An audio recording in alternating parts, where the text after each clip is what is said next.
Assalamu alaikum. मेरा नाम doctor Rabil है. I'm consultant neurologist at Wellness Hospital. Today I'm going to discuss a big and important topic and the topic is epilepsy, जिसे हम layman language में मिर्गी कहते हैं. इससे रिलेटेड काफ़ी क्वेश्चंस आते हैं फ्रॉम द पेशेंट साइड और प्लस में कुछ मिथ हैं जो हम डिस्कस करने वाले हैं. सबसे पहले हमें पता होना चाहिए कि एपिलेप्सी है क्या. एज़ एवरीबडी नोज़ कि हर एक चीज़ का एक बेसिक यूनिट होता है. तो न्यूरोलॉजी में बेसिक यूनिट है हमारा न्यूरॉन्स. न्यूरॉन्स का फंक्शन क्या है? न्यूरॉन्स का फंक्शन यही है कि इंफॉर्मेशन लेके जाना from body to in brain and brain to the body areas. अब होता क्या है कि एपिलेप्सी के अंदर आपकी जो इंफॉर्मेशन जा रही है toward the brain and brain toward the body, वो होते हैं एबनॉर्मल इलेक्ट्रिकल सिग्नल्स. अब उन सिग्नल्स की वजह से जो पीरियड हम लोग काउंट करते हैं या जो आप उनको एक छोटा सा टाइम पीरियड कह लें कि बार बार वो एबनॉर्मल इलेक्ट्रॉनिक सिग्नल्स जा रहे हैं टुवर्ड द ब्रेन, तो उसे हम लोग एपिलेप्सी कहते हैं. एपिलेप्सी की कोई एज अगर मैं कहूँ कि किस एज में मोस्ट कॉमनली होता है या सिर्फ एडल्ट में होता है, तो एपिलेप्सी की कोई एज नहीं है. ये बच्चों में भी हो सकती है, बड़ों में भी हो सकती है और ओल्डर पेशेंट्स में भी हो सकती है, यानी हमारे बुजुर्ग पेशेंट में भी हो सकती है. अब इनकी कॉमन वजूहात क्या है, क्या नहीं है, क्या ये ट्रीटेबल है या नहीं है, अब इस पे बात करेंगे. सबसे पहले कि एपिलेप्सी को हमने समझ लिया कि ये होता क्या है और क्या एज है. Males and females are both affected. ऐसा नहीं है कि मैं कहूँ कि भाई females are affected and males are कि कम अफेक्टेड हो या कम वो उसमें जो है ना इनका वो हो रुझान हो.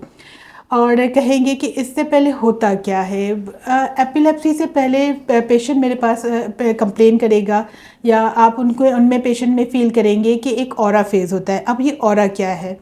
ऑरा वो चीज़ होती है कि patient feel like there is something wrong in my body and there is something is happening. So आप उनसे बात करेंगे तो ही started like I am confused, मुझे समझ नहीं आ रहा, हेडेक हो रहा है and sometimes the blurring of the vision भी हो रहा है, कुछ मिमिकिंग आपकी मूवमेंट्स आ रही होती हैं. पेशेंट फील कर रहा है कि I am feeling like digi, मुझे कुछ वीकनेस हो रहा है, कुछ हो रहा है. एंड जब आप उनको रिस्पॉन्स देंगे तो वो रिस्पॉन्स आपका डिले रिस्पॉन्स में देगा. अब इनके साइन एंड सिम्टम्स क्या है? क्या हम एपिलेप्सी को किस तरह से करार देंगे कि ये एपिलेप्टिक है या नहीं है?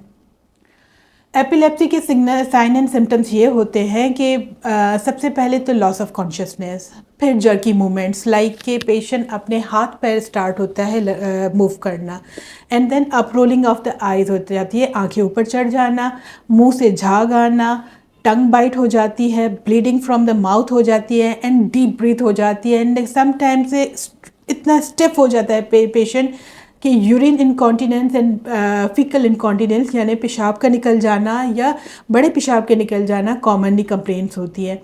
अब एक मिथ आता है यहाँ पे कि ये एक जिन्नात का साया है. Actually this is not the जिन्नात, ये एक ट्रीटेबल डिजीज़ है. As you can consult your doctor, this is a treatable disease, not a जिन्नात या ब्लैक मैजिक.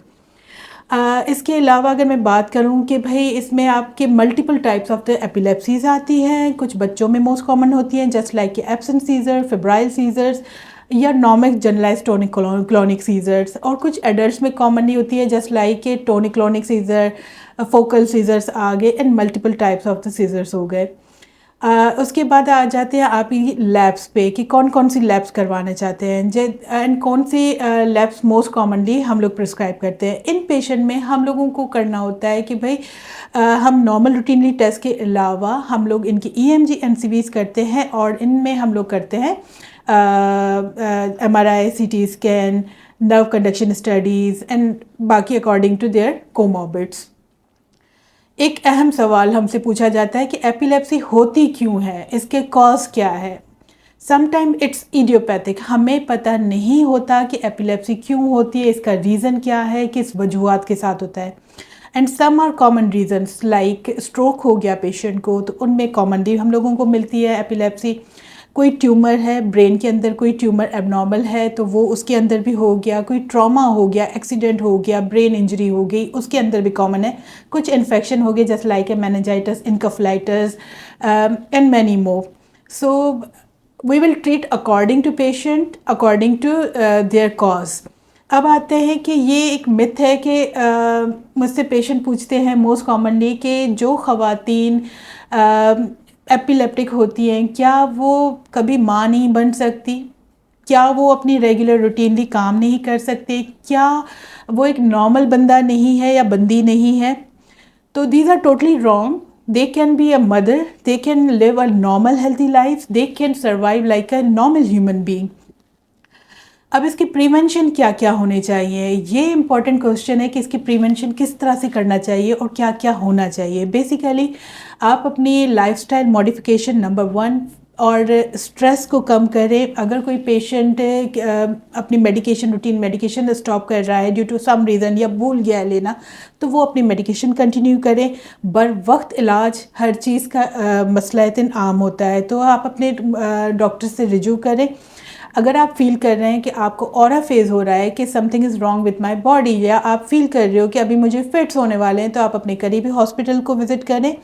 एंड अगर आप एपिलेप्सी से दो चार हैं या आप इस डिज़ीज़ से सफ़र कर रहे हैं, तो kindly visit the wellness hospital and book your appointment. Thank you.